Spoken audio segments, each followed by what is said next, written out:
예, 오병이어로 베세다 들판이 한바탕 멋진 축제가 벌어졌습니다. 보리떡 5개 물고기 2마리로 인해 가지고 수많은 사람들이 5,000명, 10,000명, 한 20,000명 된다고 그랬습니다. 엄청난 많은 사람들이 빵을 먹고 또 거두는 기쁨, 나누는 기쁨, 지난주에 막 그 잔치가 참말로 형용할 수 없이 정말 놀라운 잔치가 벌어졌어요. 나눌 때도 기쁨이 있어요. 거둘 때도 기쁨이 있고요. 그죠? 예, 우리에게는 늘 언제나 복음, 말씀, 또 사랑의 손길 이런 것들의 나눔으로 인해서 또 기쁨이 넘치기를 축복합니다.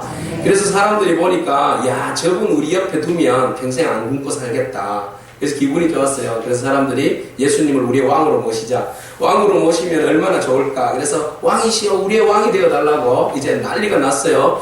야, 역시 예수님이 계시면 빵은 그냥 평생 먹을 것이고, 그래서 생각해보니까 예전에 이스라엘 백성들이 광야에서 40년 동안 빵 걱정 안 하고 살았잖아요. 하늘로부터 만나가 매일 아침마다 내려왔으니까 얼마나 그들이 굶지 않고 행복하게 살았습니까? 그 기적이 이제 일어나는 거죠.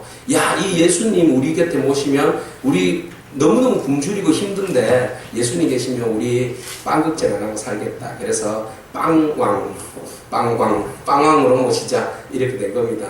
여러분 빵왕으로 모시면 얼마나 행복할까요? 그죠? 오늘 우리 가운데 예수님이 빵왕으로 오신 줄로 믿습니다.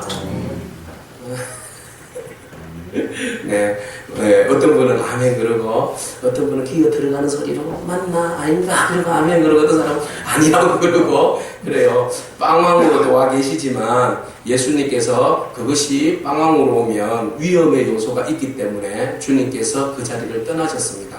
네.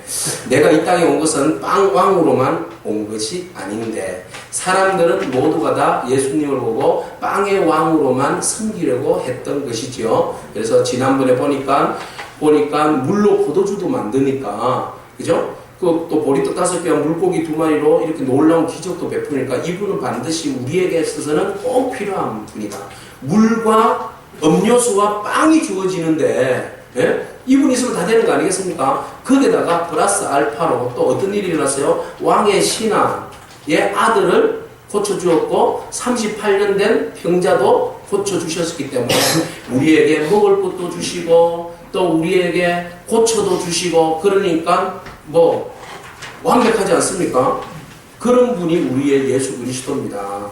그리스도께서 우리 안에 계신데 얼마나 행복합니까? 그분 옆에 계시면 행복하죠? 아멘. 행복한데요. 그래요. 행복해야죠. 당연히. 그런데 사람들이 예수님을 쫓을 때에 그것만 봤다는 거예요. 문제는. 그죠? 빵만 보고, 음료수만 보고, 병 고치는 것만 보고, 출세만 보고, 성진만 보고, 부자 되는 것만 보고 예수님을 쫓았다. 예수님 계시면 내가 승진도 하고 권세도 없고 명예도 없고 부자도 되고 도깨비 방망처럼 예수님 주시옵소서 그러면 됐다 뿅 하면 내가 갑자기 부자가 뽕 되고 병도 뿅 낫고 갑자기 막 성진이 척척척 되고 얼마나 좋아요. 예? 사람들은 바로 예수님을 그런 예수님을 찾았다는 거죠. 그래서 예수님은 이게 아닌데 눈빛을 보니까 그런 눈빛이죠. 내가 온 목적은 이게 아닌데 그래서 예수님께서 이대로 두었다가 사람들 다 버리겠다. 그죠? 예수님에 대해서 진정 예수님을 바라봐야 할 것을 못 본 거죠. 지금 요한복음의 특징은 뭔가 하면 표적을 보여주시는데 그 표적으로서 끝내는 거 아닙니다. 표적 넘어서 예수 그리스도가 누구신지를 지금 알기를 원하시는 것이 주님의 마음이에요. 그래서 끊임없이 표적 뒤에 감춰져 있는 예수님의 본질을 깨닫게 하기 위해서 예수님은 다른 복음서에서는 그렇게 강조를 안 하시는데 요한복음에서는요 유독히 예수님이 메시아이신 것을 강조하고 계시잖아요. 그죠? 꼭 말씀 마치고 나면 이 일들이 표적이 있고 난 다음에 내가 누구인지를 막 꼭 이야기를 해주시는데 사람들은 그것을 많은지 믿는지 안 믿는지 별로 관심 없어요. 사람들은 당신이 메시아이든 아니든 우리의 배만 부르면 되고 우리가 병만 고치면 되고 우리가 출세만 하면 된다고 생각하는 거죠. 그러면 예수님 아니더라도 가능하지 않나요? 그죠? 여러분, 능한 묘한 무당한테 가도요, 절에 가도요, 귀신 쫓는 스님 있고요, 무당들도요, 귀신 쫓는 무당 있고요, 또 부적 하나 써주면 막 성공하고 그러지 않나요?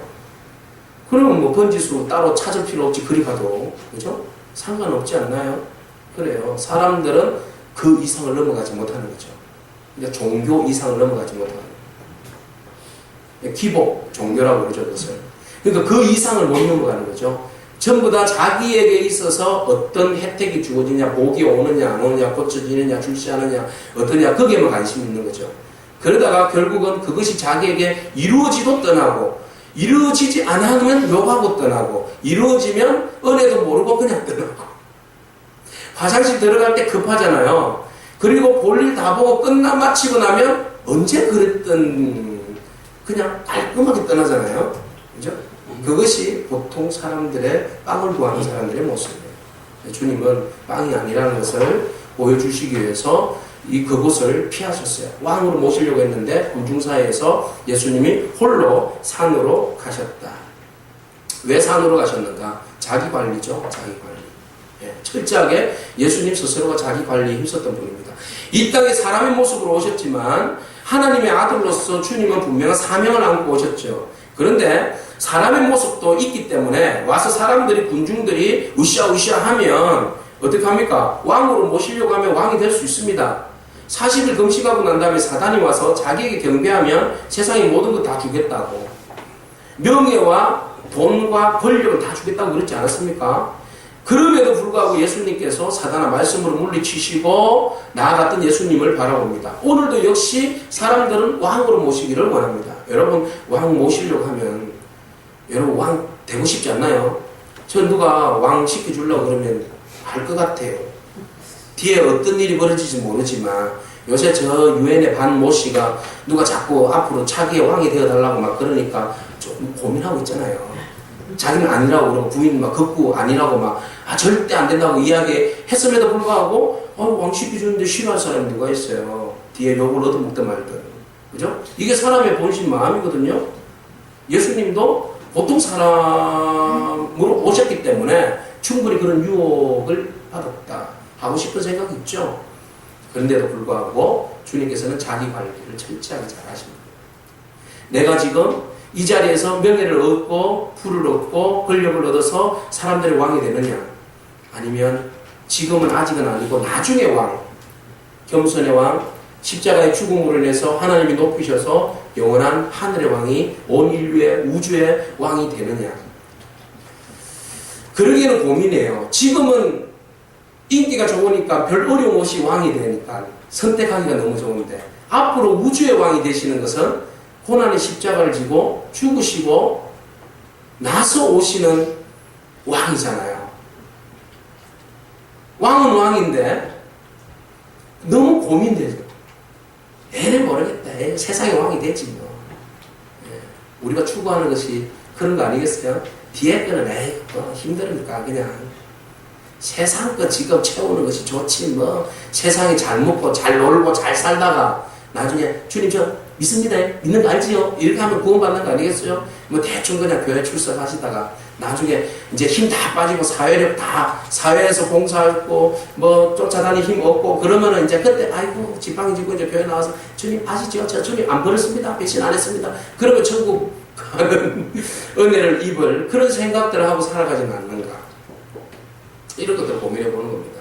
주님은 많은 부와 명예와 권력에 유혹이 있었지만 그것을 뒤로 하고 혼자 외로운 곳으로 가셨다. 그곳에서 주님 하신 것이 기도였다. 기도를 하면 자기 자신을 알 수 있어요. 여러분 기도를 하시면 내가 누구인지를 알 수 있어요. 그리고 하나님이 누구신지를 알 수 있고 하나님이 나를 통해서 원하시는 뜻이 무엇인지를 알 수 있어요. 사람들이 기도를 하지 않기 때문에 나도 모르고 하나님도 모르고 모르니까 문제를 일으키는 거죠. 여러분 우리가 잘 나갈 때에 또 어려울 때에 우리가 하나님 앞에 엎드려야 할 줄로 믿습니다. 그때 하나님의 은혜를 입을 수 있어요. 내가 누구인지 내가 지금 뭘 해야 하는지를 알 수 있어요. 그래서 주님은 늘 언제나 습관을 쫓아서 일이 있기 전에 먼저 기도하셨고 일이 있고 난 다음에도 주님은 기도하셨다라는 것을 우리는 복음서 곳곳에서 볼 수 있습니다. 그래서 기도하시는 주님, 늘 언제나 기도가 생활이었죠. 생활이었던 주님의 모습을 바라봅니다. 그래서 주님은 이런 유혹들이 있을 때에 기도로 문제를 해결하는 분입니다. 우리도 항상 어디로 가야 할지, 내가 지금 선택을 뭘 해야 할지 고민하고 결단하는 그런 저와 여러분이기를 축복합니다. 자, 이렇게 해서 주님은 피하셨는데 제자들이 아쉬운 거예요. 아니, 지금 이런 기회가 없잖아요. 사람들이 여러분 1, 2만 명이 모이는 것이 쉬운 겁니까? 예? 우리는 지금 30명 모아서 예배하는 것도 힘든데, 뭐 베세다 들판에서 막 1, 2만 명이 막 군중들이 모여가지고 우리의 왕 막 이러고 있는데 제자들이 기분이 으쓱으쓱하죠. 와, 우리 예수님은 이 사람들이 왕이 되어달라고 하니까 우리들은 자연적으로 제자들은 높아지는 겁니다. 예수님 옆에만 잘 붙어 있으면 우리는 진짜 멋지게 이들을 통치할 수 있는 권력자가 되는 거지. 그죠? 예. 선거할 때마다 그 사람들을 뭐라고 이야기하죠? 철새라고 이야기합니까? 이쪽 땅에 붙고 저쪽 땅에 붙고 하면서 그렇게 해서 자기들 한 자리 하려고 하는 사람들 있잖아요. 그죠? 똑같단 말이죠. 제자들이 지금. 예수님 편에 붙어 있어서 인기몰이를 해서 어떻게 하든지 한 자리 한번 얻어먹고 싶은 그런 간절한 마음이 지금 올라오고 있어요. 사람들이 와, 당신이 그분 제자입니까? 막 그러니까 맞다고. 내가 수석 제자예요. 수석 제자. 내 이름 베시요. 베드로 베시. 그러면서 이제 자기 자신을 막 이렇게 드러나는 거죠. 그런데 주님께서 하시는 말씀이 제자들이 막 흥분해 있을 때에 주님께서 제자들을 배에다가 태우셔가지고 가버나움으로 보내시는 거예요. 사람들이 굉장히 많아서 막 기분이 좋아 있는데, 야, 너희들 다 이리 나와봐라. 다 이리 나와봐라. 그래가지고 배를 얼른 태워다가, 야, 니네들 저쪽으로. 베세다에서 갈릴리 저쪽 가버나움으로 훌쳐서 보내시는 거예요. 니네들 그곳에서 만나자. 그리고는 예수님은 기도하러 가시고 제자들을 보내시는 거죠. 왜 보냈어요? 왜? 예? 아니, 여기에서 좀 사람들로 하여금 칭찬도 받고 좀 으쌰으쌰해서 좋은 왕국 하나 건설하면 좋은데, 갈릴리 바다 안에는 누구도 올 수 없잖아요. 배를 탄 자만이 올 수 있는데 사람들이 군중들이 뭐 배 타고 왔겠습니까? 예? 지금 제자들만이 쪽배 하나 타고, 그것도 해가 졌습니다. 여러분, 해가 질 때에 500명의 기적이 일어났잖아요. 그리고 나서 지금 한밤중입니다. 한밤중. 밤중에 주님께서 그들을 배를 태워서 가버나움으로 가라고 그런 거예요. 그 사실을 한번 읽어보겠습니다. 22절에서 23절인데요. 마태복음을 한번 볼까요? 마태복음 말고. 자, 오늘 본 말씀, 죄송합니다. 17절 말씀 같이 읽도록 하겠습니다. 배를 타고 바다를 건너 가버나움으로 가는데 이미 어두웠고 예수는 아직 그들에게 오시지 아니하셨더라 그랬어요. 자, 이 본문을 마태복음에 보면 마태복음 14장 22절에서 23절을 한번 보시기 바랍니다. 거기에 보면 주님께서 여기 지금 요한복음은 간단하게 기술하고 있는데 마태복음에서는 아주 재밌게 표현을 하고 있습니다. 마태복음 14장 22절에서 23절을 한번 들어보십시오. 같이 PPT에 나와 있네요. 같이 한번 읽어보겠습니다. 예수께서 즉시 제자들을 재촉하사 자기가 무리를 보내는 동안에 배를 타고 앞서 건너편으로 가게 하시고 무리를 보내신 후에 기도하러 따로 산에 올라가시니라. 저물매 거기 혼자 계시더니.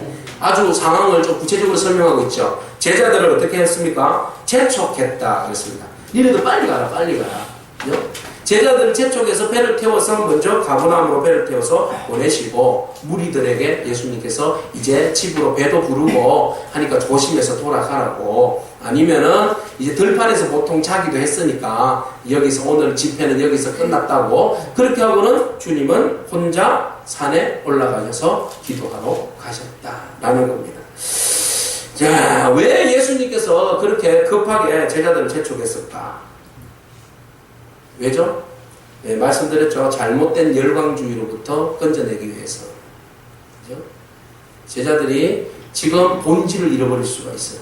예수님도 그렇고 제자들도 그렇고 가장 위험에 처해 있을 수 있어요.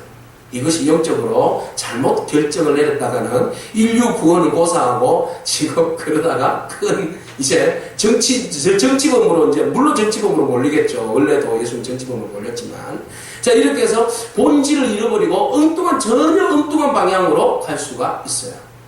예수님께서는 그것을 맛이 있을 때, 여러분 맛있을 때 그것을 딱 끊는 거 얼마나 아쉬워요. 어렸을 때 우리 애들 뭐 먹고 그러면요, 이렇게 사탕만 넣어줬다가 이거 쏙 빼버리면 막 울잖아요. 뭐 먹고 싶어가지고. 예? 우유병 막 빨고 있을 때 먹고 있는 걸 쏙 빼버려보세요. 그러면 막 난리가 나거든요. 한번 울면 그치지를 않는단 말이죠. 지금 제자들 뭔가 지금 아주 이 권력의 맛, 명예의 맛, 이런 것들 지금 막 맛을 보고 있는데 예수님께서 딱 끊어버리시고 그들을 재촉해서 그냥 배를 태워서 보냈다. 참 서운하죠. 서운한 일이 많습니다. 그러나 주님께서 세상의 명예와 부를 얻는 것만이 다가 아니라는 것. 제자로서, 거룩한 제자로서 품위를 지키고 거룩한 제자로서의 그 사명과 또 그 목적을 향하여서 가야 한다는 그 사실들을 제자들로 하여금 깨닫게 하기 위해서 예수님은 그 자리를 멈추게 하신 것이죠. 그래서 그들에게 있어서는 그것이 모두가 다인 것 같고 축복인 것 같지만 주님은 잠깐 그들로 하여금 멈추게 하셨고 그리고 그것을 아무도 없는 갈릴리 바다 위로 띄워보내셨다는 거예요. 여러분, 우리가 잘 나갈 때, 한참 잘 나갈 때 하나님께서 여기서 수도 하고는 갈릴리 바다에 쪽배를 태워서 한가운데 한밤중에 그것도 탁 던져 넣으신 경험 있지 않습니까? 그죠? 그럴 때는 좀 의아하지 않습니까? 아니, 지금 잘 나가고 있는데 하나님은 왜 모든 것을 딱 수도시키시고 한밤중에 갈릴리 바다에 쪽배를 태워서 우리를 이렇게 재촉해서 보내시지? 왜? 왜죠, 하나님? 물어보셨습니까? 왠지? 네? 지금 쪽배를 타고 지금 갈릴리 바다에 지금 처해 있는 환경에 서 있지는 않습니까? 여러분, 끊임없이 묻지 않습니까? 주님 왜죠?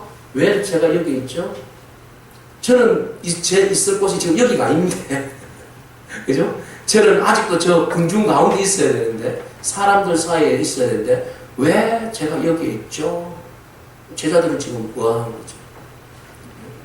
주님이 그곳으로 보내신 깊은 뜻을 모르는 겁니다. 자, 그래서 제자들은 늘 굉장히 고민하면서 그냥 예수님이 가라고 그러니까 좀 아쉬운 마음이 있는 거죠. 그래서 아쉬운 마음을 뒤로하고 가는 겁니다. 그런데 여러분, 고요하면 새로운 것이 보여져요. 고요하면 새로운 것이 들려지고요.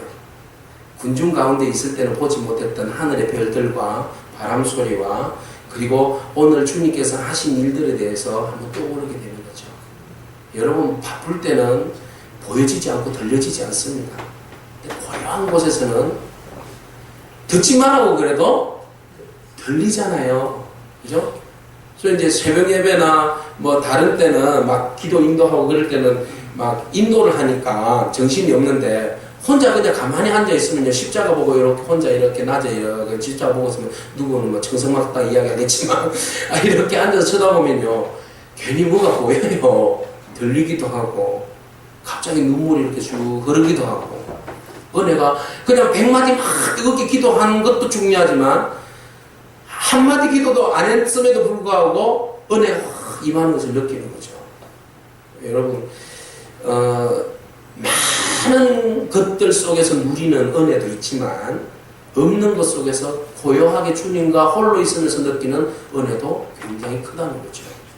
지난번에 터키에 가니까 그 어흘랄라 계곡이라는 곳이 있어요. 그걸 이제 터키 여행하는 사람들이 보통 많이 가게 돼요. 스타워즈 영화를 뭐 촬영했던 장소이기도 하고. 그래서 터키에 이렇게 이제 평지가 이렇게 있으면 갑자기 땅이 이렇게 쑥 꺼지면서 계곡이 만들어져 있어요. 그래서 보통 사람들이 이렇게 보면 그냥 평지예요. 근데 그것이 땅으로 밑으로 꺼져서 보통 산들이 있고 계곡이 있잖아요. 근데 그곳에는 평지가 있고 계곡이 있는 거예요. 평지 밑에 계곡이 펼쳐지는데 물도 흐르는데 그 사이 곳곳에 동굴들이 파여져 있어요. 그러니까 터키 중심부에서 이렇게 굉장히 많이 떨어져 있는 곳이에요. 근데 그곳에 수도원이 만들어져 있어요. 조그만 수도원인데 개인 동굴 수도원이에요. 사람이 들어가봤자 몇 명, 개인 한 명이 들어가는 곳도 있고 뭐 여러 곳이 들어가는 것도 있고 거기다가 천장에다가 그림을 이렇게 그려놨어요. 천사 그림도 스랍들 그림도 그려놓고 또 이렇게 뭐 아라베스크 형태의 어떤 그런 무늬들도 이렇게 해놓고 그곳이 예배하는 처소였던 거죠. 그래서 터키의 곳곳에 갑바도기아를 가보면 사도 바울이 여행했던 장소이기도 하고 그곳에 막 이 보면 뾰족뾰족한 그 탑 같은 성들 같은 화강암들 같은 것들이 있고 그 속에 막 구멍 새집같이 뽕뽕뽕 뚫려 있는 집들 보셨잖아요. 그다 누가 봤는가 하면 수도사들이 파는 거예요. 지금 뭐 비둘기집 이렇게 이야기하기도 하는데 수도사들이 박해를 피하고 또 자기의 부유함을 벗어서 고요한 곳으로 가서 홀로 그렇게 불을 파고 그곳에서 기도와 묵상, 하나님과의 영적 임재 체험 이런 것들을 그곳에서 했던 것이죠. 그래서 제가 그 순례를 하면서 보면서 너무 외로운 것이잖아요. 그죠? 방송도 뭐 라디오도 없는 그곳에 불도 없는 그곳에서 혼자 그렇게 하나님과 독대하면서 예배하고 자기의 영성을 세워갔다는 거 참 존경스러웠어요. 예, 우리는 혼자 있으면 너무 외로워가지고 막 외롭다고 울면서 하나님 사람들 많은 곳에 보내주세요 막 그러잖아요. 예, 좀 북적북적하게 잘 되는 곳에 보내주세요 막 이러잖아요. 근데 그곳에서 사막의 교부들은 그곳에서 자기의 영성을 지키기 위해서 풍요 가운데 하나님과의 관계가 아니라 없는 가운데 외로운 가운데 하나님과의 다이렉트로 가지는 그 영성의 풍요 그것을 또 원했던 겁니다. 그래서 주님은 사람들 많은 곳에서 하나님의 어떤 나라의 경험보다는 사람 없는 그곳에서 너희들이 더 하나님을 깊이 깨닫고 묵상해야 한다라는 취지에서 예수님이 그들을 갈릴리 호수로 내보내는 거죠. 여러분 호수로 내몰렸다고 불평하지 않기를 축복합니다. 호수 속에서 말씀하시는 주님이 있어요. 그 주님을 바라보고 감상하실 거 감상하시고 들을 거 듣고 볼 것 있으면 보시는 축복이 있기를 소망합니다. 그런데요 감상 좀 하려고 했더니 폭풍이 일어났어요. 아니 이게 웬일이에요. 아니 지금 갈릴리 호수에 간 것만 해도 솔직히 짜증나는데 제자들은 솔직히 짜증나잖아요. 그죠? 그런데다가 지금 강풍이 일어났어요. 그 강풍이 일어나가지고 큰 바람이라고 이야기하는데 여러분 본 말씀 볼까요? 18절 말씀 18절 말씀 다 같이 읽겠습니다. 큰 바람이 불어 파도가 일어나더라. 큰 바람이 불어 파도가 일어나더라. 이 큰 바람은요 아네무 메갈루라는 그 바람이에요. 아네무 메갈루라는 이름인데 영어로서는 게일이래요. G-A-L-E 게일. 그래서 초속이요 14m에서 29m 바람이 분대요. 여러분 보통 태풍은 몇 미터 1초에 몇 미터 부는 게 태풍이라고 그럽니까? 한 20m 그죠? 그 정도 하면 보통 큰 바람이잖아요. 1초에 20m 바람 분다고 뭐 엄청 큰 바람이거든요. 지금 제자들에게 밀어닥친 바람이 그 바람입니다. 그냥 우리가 큰 바람이 불었다 이러면 성경에서 큰 바람이 일어났구나 이렇게 생각하는데 그 큰 바람의 정도가 슈 해서 막 배가 막 쪽배가 막 흔들리는 큰 배도 아니잖아요. 쪽배가 막 흔들리고 바람이 치고 지금 뭐 그 돛이 막 찢어지고 막 물이 막 그 배 안으로 막 들어오고 배가 흔들려서 죽을 정도의 바람. 그 바람이 정신도 못 차리게 하는 그런 바람이 불었던 거예요. 예수님이 이끌어 주시려면 끝까지 잘 이끌어 주시지 외로운 길로 가게 하셔놓고 그러면 가버나움으로 잘 가게 하시면 얼마나 감사해요. 그러면 뱃놀이도 하고 하늘의 별도 보고 어라데야 뱃놀이 좋다 뭐 이러고 뱃놀이 가찬다 그러고 이제 슉 하면 되는데 거기다가 중간에 막 바람이 불고 막 그러니까는 예수님도 안 계신데다가 그러니까 제자들이 얼마나 힘들겠네. 주님의 은혜 가운데 주님께서 참 우리들을 갈릴리로 보내주는 거 그래요. 사막의 교부들처럼 다 내려놓고 받아들이고 주님 그래 감사합니다. 예, 여기서 우리 영성 키우라고 하셨는데 그러면 영성이라도 깊어지지요. 그랬는데 뒤따 하나님이 막 바람이 와가지고 힘들게 만든단 말이에요. 힘들게. 그러면 여러분 일어날 수 있어요? 살아날 수 있어요? 감사 옵니까? 원망이 옵니까? 감사가 옵니까? 그렇죠. 거기서 원망 안 할 사람이 어디 있겠어요? 제자들이 왜 주님은 그냥 우리 그곳에 머물게 하시지 또 걸어서 육지로 그렇게 가도 되는데 왜 하필이면 배를 타고 막 가라고 그러셔가지고 우리를 이렇게 힘들게 만드냐고 주님 어떡하실 거냐고 막 거기서 주님 왜 안 오시는 거냐 우리 이제 주님도 없는 데다가 이제 큰일 났다고 울고 물고 난리가 나고 아유 우리 이러면 안 되겠다 우리 인간적인 방법으로 빨리 이거 배를 어떻게 붙들든지 말든지 해야지 지금 이런 상황 아니겠어요? 지금 난리가 난 겁니다. 난리가 난 겁니다. 예? 필사적으로 지금 그 태풍 앞에서 우리의 살아가는 상황하고 너무 좀 비슷하게 맞아떨어지지 않나. 예? 우리를 외로운 곳으로 보내더니 거기서 이제는 죽으라고 하시네. 그렇게 오는 거죠. 여기에서 반응은 두 가지예요. 하나는 불평하면서 막 그러다가 이제 죽는 경우가 있고, 예? 하나는 어떤 거예요? 하나님 어떻게 해요? 살려주세요. 주님 어떻게 해요? 도와주세요. 그리고 납작 엎드리는 유형일 거예요. 신앙의 사람들이 어려움이 왔을 때 그곳에 가라 하신 분이 누구예요? 예수님이잖아요. 그러면은 어려움이 있더라도 그곳에 분명히 예수님이 가라고 했으니까 살려주시는 분이 있어요. 그곳에 간 곳에 기억하고 계시는 분이 누구예요? 주님이에요. 지금 함께 하시지 않는 것처럼 보이지만 함께하고 계시는 분이 주님이죠. 그런데 사람들은 급하고 힘드니까 주님 안 계시나 보다. 그러고는 막 당황하고 힘들어하고 그곳에서 투표하고 떨고 있더래요. 여러분 영화 중에 그 End of Spear라는 장끝이라는 영화가 있어요. 여러분 혹시 보신 분 계십니까? 예, 안 보셨군요. 다음에 한번 봐요. 자, 어떤 영화인가 하면 선교사님의 일대기를 다루는 영화예요. 선교사님이 그 에콰도르에 선교하러 갔어요. 그 에콰도르에 친구들하고 선교하러 가가지고 그곳에서 이제 센터 본부에서 그 비행기에다 조그만 비행기에다가 이제 짐을 실어서 원주민 부족들에 가서 양식도 전해주고 또 그곳에서 복음도 전하는 그런 일들을 했어요. 그래서 에콰도르에서 이제 친구들하고 같이 선교팀들이 같이 그 비행기를 타고 쑥 가서 비행기를 이제 활주할 수 있는 강 옆에다가 내려놓고 그곳에서 이제 사람들에게 이제 문명을 지금 전하기도 하고 복음을 전하기도 하고 그랬어요.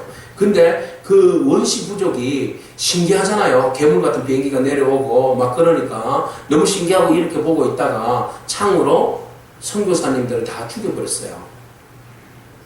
그래서 선교사님들이 다 죽었는데 그 본부에서 선교사님들이 간 이후로 연락이 끊기니까 선교 본부에서 난리가 난 거죠. 그래서 여기에 이제 그 짐 얼리엇이라는 선교사님이 계셨는데 부인이 있었고 아들이 있었거든요. 그래서 이 일을 어떡하냐. 그리고 이제 수습을 했는데 가서 보니까 뭐 창에 찔려서 모두가 다 그렇게 해서 다 죽고 있었어요. 그래서 참 무너지죠. 하나님 선교적인 사명을 주셔서 이곳에 보낸 거는 감사한데 그러면 선교 잘하게 해주셔야 되지. 왜 여기에서 우리로 하여금 다 죽게 하시는가? 우리 남아있는 사람은 어떡하라고? 그죠? 그래서 원망하죠. 마치 폭풍우를 만난 이 제자들처럼 마음이 안 좋죠. 그래서 이 선교사님 부인이 짐 얼리엇의 그 부인이 고민하다가 좀 안식년을 좀 가지고 지난주에 한재성 선교사님처럼 근데 하나님께서 또 그 마음에 어떤 마음을 주셨는가 하면 그곳에 가서 남편이 이루지 못한 일을 네가 해야 되지 않겠니? 라는 마음을 주십니다. 그래서 이분이 원래 이제 간호사 공부를 좀 하셨거든요. 그래서 간호사 신분으로 그 부족에게 간 거예요. 가서 싫든 좋든 자기 남편 죽였던 부족들에게 막 치료해주고 같이 놀아주고 막 이렇게 해서 그분들을 전도를 하는 거죠. 그래서 결국은 그 사람들이 전도를 입었어요. 전도를 입어서 예수님을 믿게 되어서 결국 그 부족이 전체가 다 예수님을 믿게 된 거예요. 그래서 죽인 추장이 막 물었어요. 그 부족은요, 남자는 죽이는데 여자는 안 죽이는 거예요. 그래서 그 이제 여자 사모님, 선교사님이 그곳에 다리를, 이제 발을 붙이게 됐는데, 왜 당신은 우리한테 와서 이렇게 정성스럽게 대해주고, 치료해주고, 먹을 거 주고, 막 이렇게 하냐고. 그러니까 선교사님 부인이 그런 이야기를 했어요. 몇 년 전에, 이게 비행기 한 대 와가지고 남자들 왔는데 그 사람이 당신들 죽이지 않냐고 그런 적 있다고. 그러니까 그 우리 남편이라고 그랬어요. 그러니까 이 추장이 놀래가지고 그때는 이제 예수님을 믿고 난 다음이니까 얼마나 추장이 무릎을 꿇고 회개했는지 몰라요. 그래서 그 사람도 목사 됐잖아요. 신학을 해가지고 목사가 됐잖아요. 그래서 나중에 그 아들이 성장을 해서, 선교사님 아들이 성장을 해서 목사가 돼서 그곳에 와서 이런 사실들을 좀 알고 고민하다가 아버지를 죽인 사람에 대해서 용서가 잘 안 되잖아요. 그죠?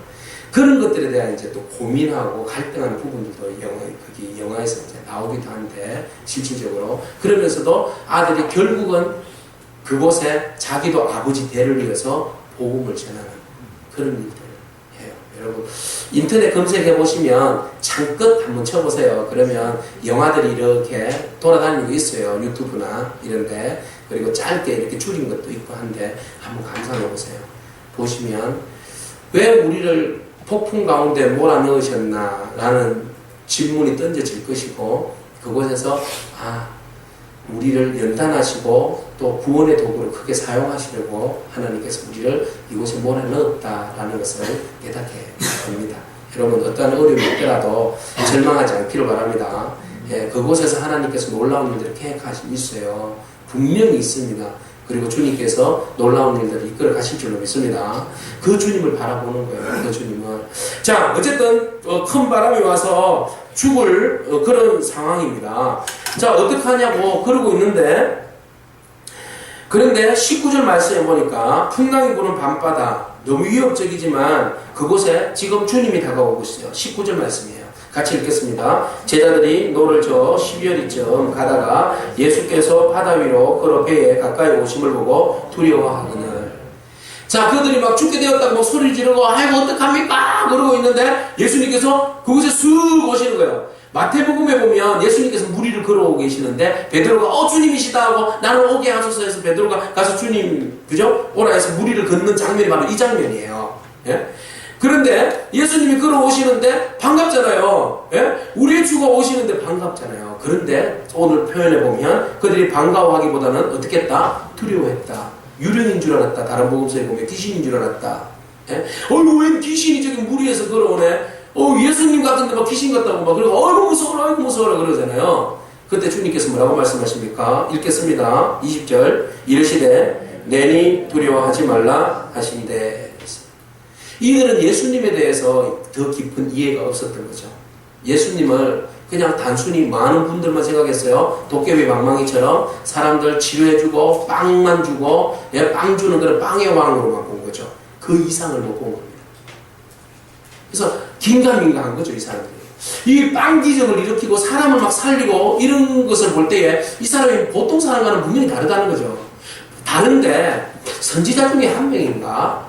그럼에도 불구하고 지금 예수님께서는 안식일에 아버지도 일하니 나도 일한다 그러면서 하나님과 예수님을 뭐라고 이야기했어요? 동질화 시켰잖아요. 그죠? 나는 하나님이다라는 것을 가르쳐 줬음에도 불구하고 제자들이 긴가민가. 왜? 그들은 오랫동안 모세의 전통적인 율법을 가지고 있고 또 사람이 메시아가 오긴 오는데 우리가 가까이 하고 계시는 이분이 진짜 우리의 메시아인지 아닌지 의심이 있단 말이죠.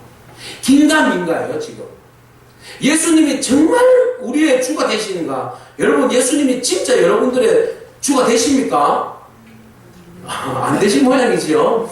정말 예수님이 우리의 주님 되십니까? 정말 그분이 하나님 맞습니까? 아니잖아요. 맞습니까? 아닌 것 같은데.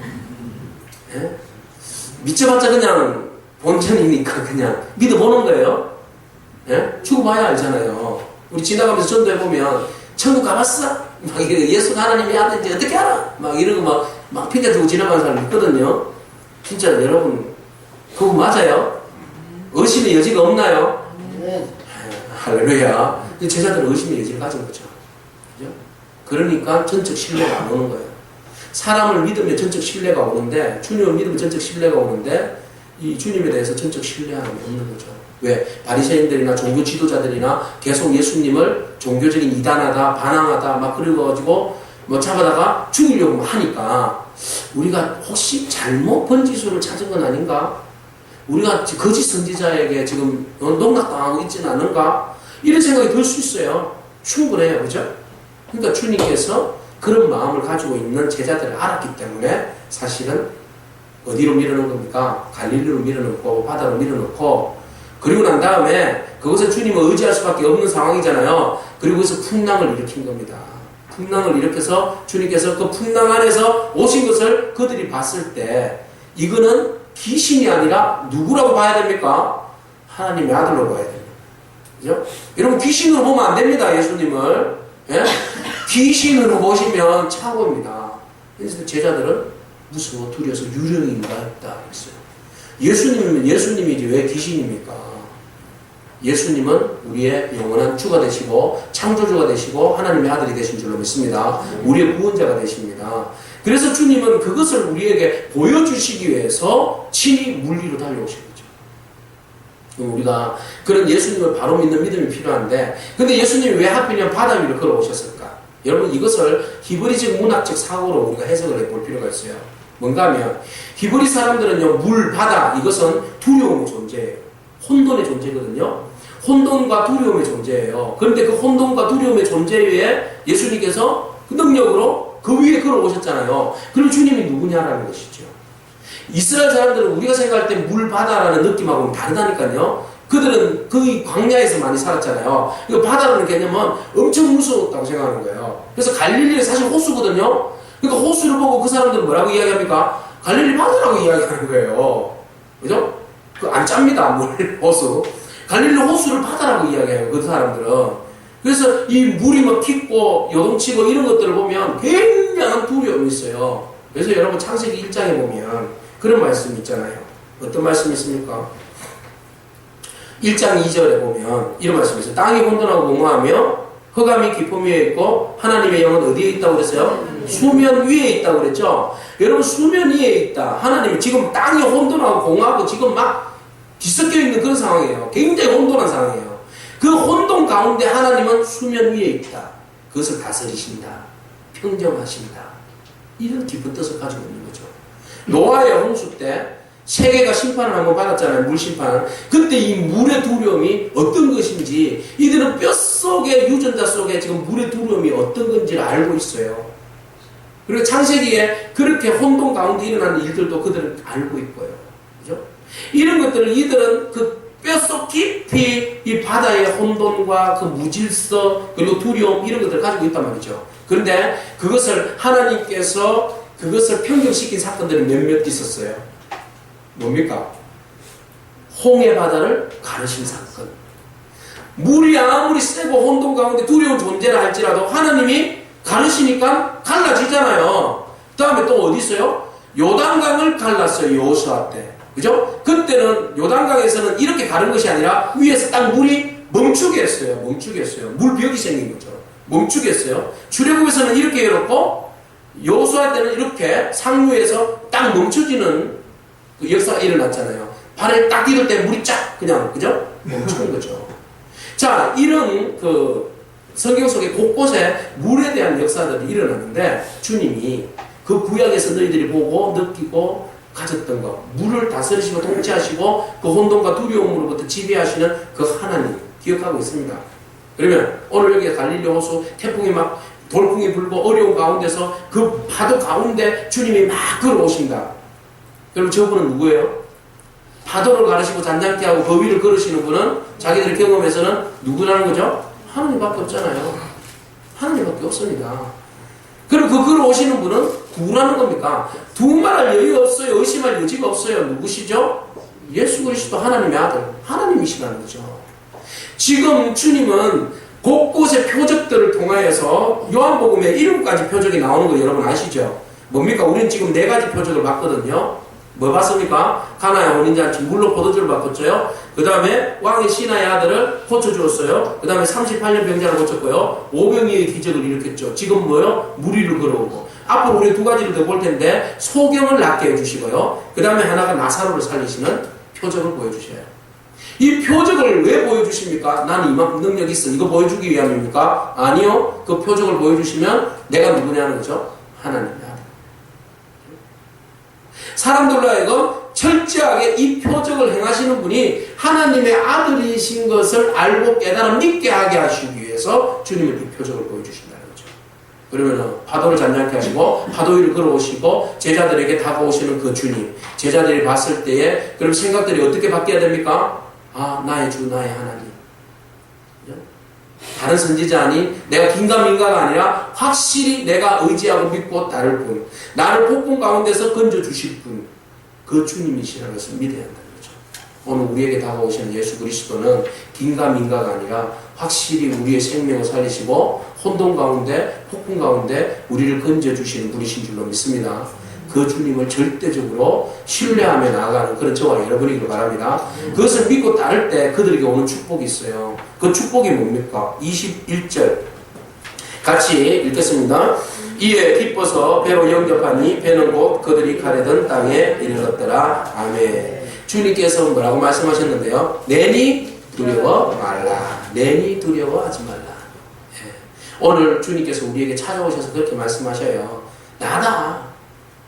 여기서 내니 했을 때, 나다라고 했을 때에 그 주님에 대한 절대적인 신뢰, 주님이 누구신지에 대한 절대적 신앙적 고백, 이게 있을 때 우리는 파도가 이는 갈릴리 그 바다에 던져졌다 할지라도 우리는 뭐 할 필요가 없어요? 두려워하거나 염려할 필요가 없는 줄로 믿습니다. 그것이 은혜예요. 그렇죠? 오늘 그 주님이 우리의 주님이 되시죠. 그러니까 제자들이 그 주님을 비로소 받아들일 때에 그들의 두려움이 떠나고 뭐가 왔습니까? 기쁨이 찾아왔다. 21절에 기뻐서 배로 영접했다 그랬잖아요. 그 기쁨이 우리 가운데 찾아오기를 축복합니다. 그래서 그 배는 결국은 주님이 가라고 했던 가버나움까지 목적지까지 이르렀더라. 안전하게 이르렀더라. 우리가 목적으로 삼고 있는 영원한 천국을 향하여서 가는 이 배가 중간에 폭풍을 만났다 할지라도 전적으로 주님 신뢰하고 믿고 따라가면 우리 안에 있는 모든 두려움이 떠날 줄로 믿습니다. 주님과 함께 가는 그 항해 믿음으로 승리하시기를 축복합니다. 네. 이 말씀 생각하면서 함께 기도하겠습니다. 먼저 나 중심의 이기적인 생각부터 벗어나서 하나님의 뜻을 헤아리게 하옵소서. 잘 될수록 겸손하게 나를 돌아볼 수 있도록 무릎을 꿇게 하옵소서. 인생의 폭풍우를 만나서 당황하지 말고 천지를 창조하시고 바람을 잠재우시는 우리 주님을 절대적으로 의지하며 달려가게 하옵소서. 우리 합심해서 기도하겠습니다. 하나님께 감사합니다.